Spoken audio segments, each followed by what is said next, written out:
So let's wind the clock back to 2017 during Donald Trump's first term in office, when there was the Unite the Right rally in Charlottesville, Virginia, where people gathered to protest the proposal to take down Confederate Robert E. Lee's statue. It was an event organized and attended in part by people on the far right, white supremacists, Klansmen, etc., some of whom were yelling, "Jews will not replace us." You will not replace us! You will not replace us!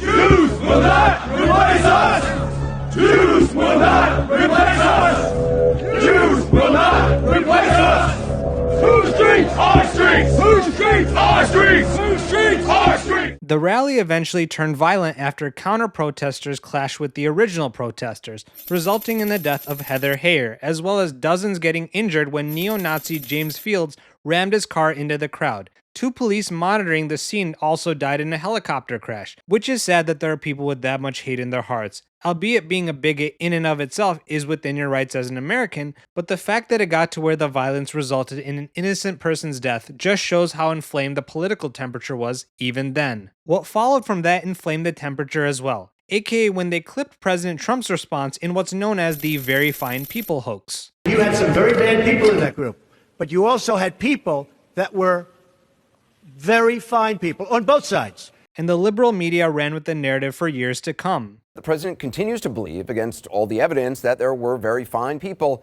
on both sides at the alt-right neo-Nazi white supremacist Unite the Right rally that took place in Charlottesville, Virginia 2 summers ago. They carried torches, a nod to the torchlight Nazi rallies of Adolf Hitler. They chanted, "Jews will not replace us." That was one slogan. "Blood and soil" is another, which was originally shouted in German by Nazis. How many fine people arrived with combat boots and clubs and picked up torches and chanted Nazi slogans? That's the question. As well as liberal politicians. What American president would ever say Nazis coming out of fields carrying torches, singing the same anti-Semitic bile, carrying swastikas were fine people? Let's remember Charlottesville, where there was a mob of people carrying tiki torches, spewing anti-Semitic hate. And what did the president then at the time say? There were fine people on each side. Except that was taken out of context, ignoring the totality of what he said. You had people in that group that were there to protest the taking down of, to them, a very, very important statue and the renaming of a park from Robert E. Lee to another name. And you had people, and I'm not talking about the neo-Nazis and the white nationalists, because they should be condemned totally. But you had many people in that group other than neo-Nazis and white nationalists, okay? And the press has treated them absolutely unfairly. Now, in the other group also, you had some fine people, but you also had troublemakers, and you see them come with the black outfits and with the helmets and with the baseball bats. You had a lot of bad people in the other group too. Treated unfairly, sir. I'm sorry, I just didn't understand what you were saying. You were saying the press has treated white nationalists unfairly? No, I just didn't understand what you were saying. No. There were people in that rally protesting very quietly the taking down of the statue of Robert E. Lee. I'm sure in that group there were some bad ones. The following day it looked like they had some rough, bad people, neo-Nazis, white nationalists, whatever you want to call them. But you had a lot of people in that group that were there to innocently protest and very legally protest. I thought what took place was a horrible moment for our country, a horrible moment. But there are two sides to the country. Like, even after he said that the white nationalists and neo-Nazis, so on and so forth, need to be condemned, that reporter was like, you think the press is treating white nationalists unfairly? Like, how dense are you? He was crystal clear that he meant the people other than those who were within their right to protest and came there with that intention only. Like, even if I disagree with their reasoning, if they weren't racist and didn't participate in the violence, then they shouldn't be lumped in with those that did. At least that's my interpretation of what Trump was saying. Now, you would think over time the liberal media would realize that this sort of taking people out of context has cost them elections, their overall influence, power, and credibility over time. You would think they'd change course after seeing how much of a losing strategy it's been. But no, they haven't. As recently, Trump posted a video to Truth Social that, when screenshotted, appears to show the Obamas being depicted as apes, and as a result, everyone calling him a racist. Like Harry Sisson posted on X, Trump posted a video depicting Barack and Michelle Obama as monkeys, incredibly racist and disgusting, beneath the office of the presidency, like everything he does. Every American must condemn this. Governor Newsom, disgusting behavior by the president. Every single Republican must denounce this now. Jasmine Crockett. Donald Trump had the racist, bigoted audacity to post an AI-generated video depicting former President Barack Obama and former First Lady Michelle Obama as apes. That most of us already know who Trump is, that there is no bounds to how low he's willing to go, that he has no moral compass and is a disgrace, that his behavior is not shocking but certainly disgusting and disturbing. Asking, when will it be enough for the Republicans who continue to stand behind him to condemn his behavior, calling their silence complicity. And House of Representatives Minority Leader Hakeem Jeffries had some harsh words for Trump. This disgusting video posted by the so-called president was done intentionally. Donald Trump and his vile, racist, and malignant behavior. This guy is an unhinged bottom feeder. President Obama and Michelle Obama are brilliant, caring, and patriotic Americans. They represent the best of this country. It's time for John Thune, Mike Johnson, and Republicans to denounce this serial fraudster who's sitting at 1600 Pennsylvania Avenue pretending to be the President of the United States.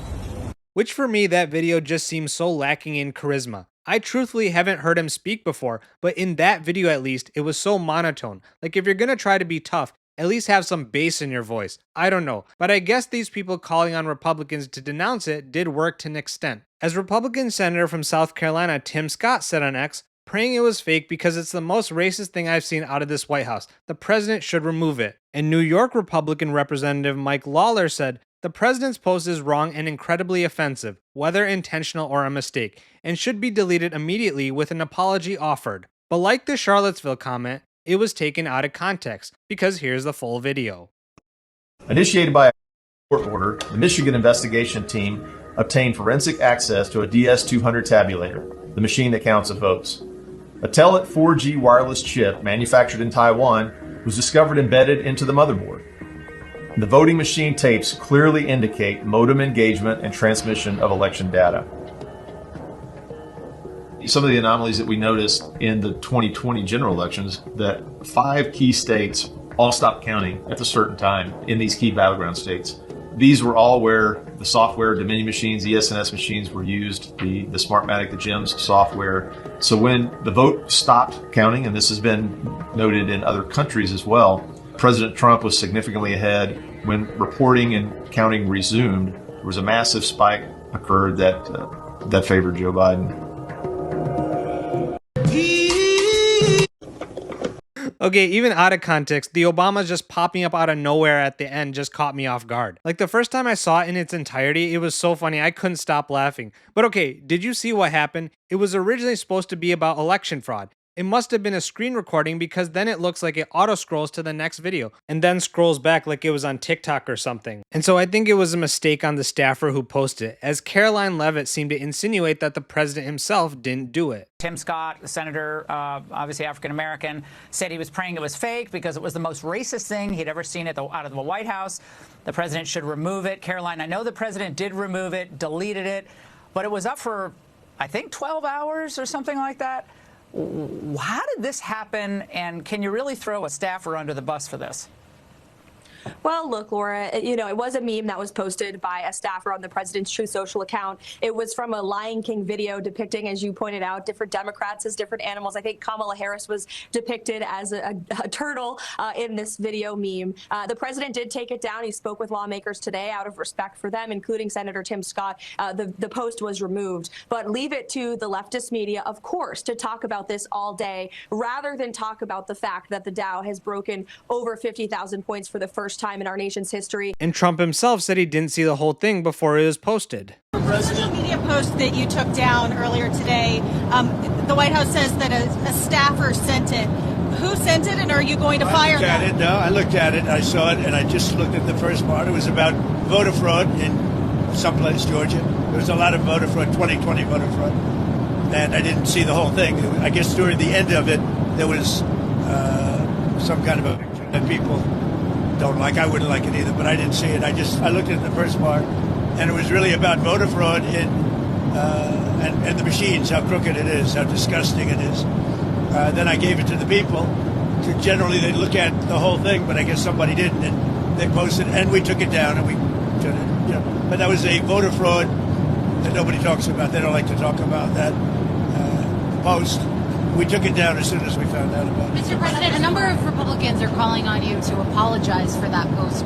Is that something you're going to do? No, I didn't make a mistake. I mean, I look at a lot of thousands of things, and I looked at the beginning of it. It was fine. And they had that one post, and I guess it was a takeoff. By the way, a lot of people covered. If you look at where it came from, I guess it was a takeoff on the Lion King, and certainly it was a very strong post in terms of voter fraud. Nobody knew that was at the end. If they would have looked, they would have seen it, and probably they would have had the sense to take it down. But that was a takeoff on the Lion King, and a lot of people were covered on in different positions. So, but I spoke to Tim Scott. He was great. Tim is a great guy. He understood that 100%. No, I think for that mistake, the staffer should get reprimanded. Maybe not fired, I don't think. And I would apologize if I were Donald Trump. But for the mistake of not being careful, not for the content, because I want to show you the full version of the video where the Obamas are depicted as apes.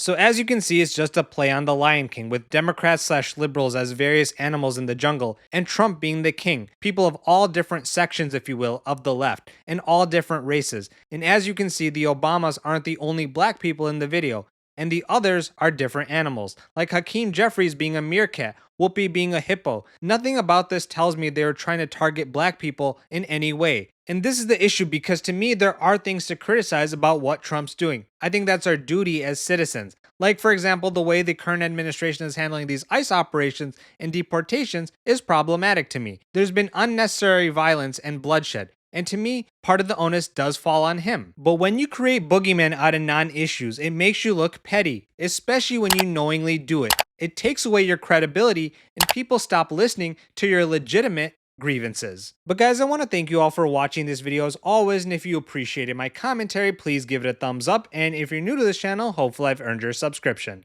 Here's some more videos for to watch in the meantime. Until next time, peace out.